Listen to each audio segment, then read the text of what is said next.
प्रकृति का शरीर से अजीब सा है मेल, आती जाती श्वासों से संसार का खेल।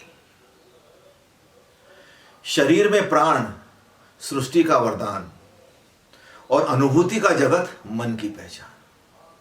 शरीर और मन दोनों दे दिए, पर इसके साथ ही हमें उपहार भी दिए हैं। सृष्टि रचता की रचना है अपरंपार,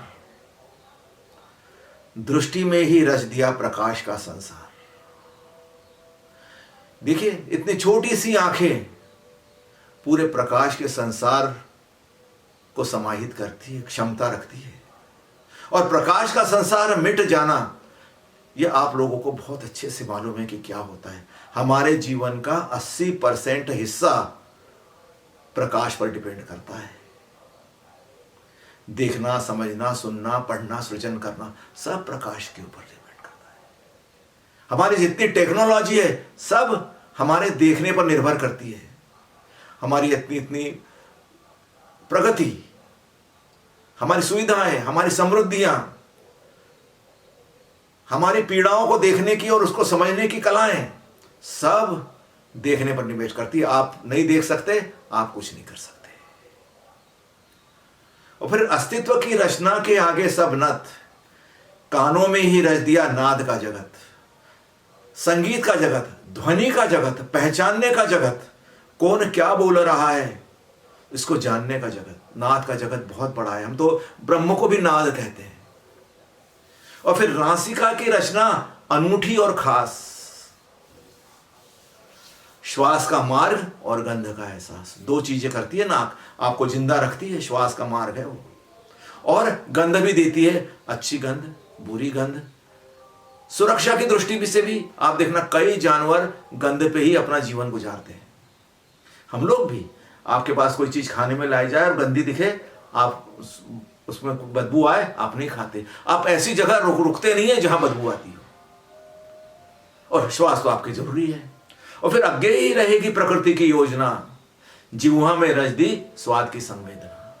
पूरा कुकिंग जगत, जितने आपके रेस्टोरेंट है, भोजनालय है, घर है, पूरा कुकिंग, शाकाहार हो चाहे मांसाहार हो, सब जिह्वा पे निवेश करता है। बस छोटी सी जगह, इतना सा चेहरा है हमारा, और इसमें हमारे 4 जगत हो गए। फिर शरीर की पहचान चर्म का परिधान, विधाता ने इसमें रच दिया स्पर्श का ज्ञान। देखिए, शरीर सबसे बड़ी नहीं है। कोई आपको छूता है, छूने से हमें पता लगता है ठंडा है, गर्म है। छूने से अब तक हमको पता लगता है नरम है, कड़ा है। छूने से हमें पता लगता है अपना है, पराया है। स्पर्श, कई बार कोई आदमी हमसे हाथ मिलाता है, अगर वो हमारा दोस्त हो, हमारा खास हो, बड़ा मजा आ जाता है। कोई ऐसा आदमी हाथ मिलाता है जो हम पसंद नहीं करते, आप देखना, स्पर्श बता देता है। आपकी माँ का स्पर्श आपके पीठ पे हो, बता देता है। आपके पिताजी का स्पर्श बता देता है। आपका दोस्त आपके गले में बाहें डालता है, आपको पता लग जाता है। तो स्पर्श का परिधान है हमारा। और कंठ का स्थान स्वरों का विज्ञान, सबसे अनूठी रचना इंसान को दी है। कंठ का स्थान, स्वरों का विज्ञान, वाणी की क्षमता, अनूठा वरदान। वाणी की क्षमता दी है हमें। हम एक दूसरे से बोल सकते हैं, समझ सकते हैं, कई भाषाएं पढ़ सकते हैं, कई भाषाएं बोल सकते हैं, एक दूसरे को बतला सकते हैं हमारी भावनाएं। बहुत अंतर तब पूरा धर्म इसी पर आधारित है, बोलने पर। बोल कर ही तो हमने धर्म का उत्थान होता है, और उसके बाद वो लिखा जाता है। पहले तो बोला जाता है। तो शरीर तेरा तुझमें अस्तित्व का उपहार, न बेच सकता इसे, न दे सकता उधार। और दूसरी बात क्या है, ये अस्तित्व का उपहार है। आप इसे बेच भी नहीं सकते और किसी को उधार दे भी नहीं सकते। हाँ, इसके पार्ट बिकते हैं आजकल, रिप्लेसेबल है, परंतु शरीर पूरा के पूरा नहीं दिया जा सकता किसी को भी। आपका उपहार है, ये आपके लिए मिला है। और इसके बावजूद भी सृष्टि इतनी महान है और इतनी शक्तिशाली है कि पंच इंद्रियों से सजा शरीर का संस्थान, ये संस्थान है ना, ये पंच इंद्रियों से सजा शरीर का संस्थान, नश्वरता ही इसकी एकमात्र पहचान। और इसकी एकमात्र पहचान क्या बताइए?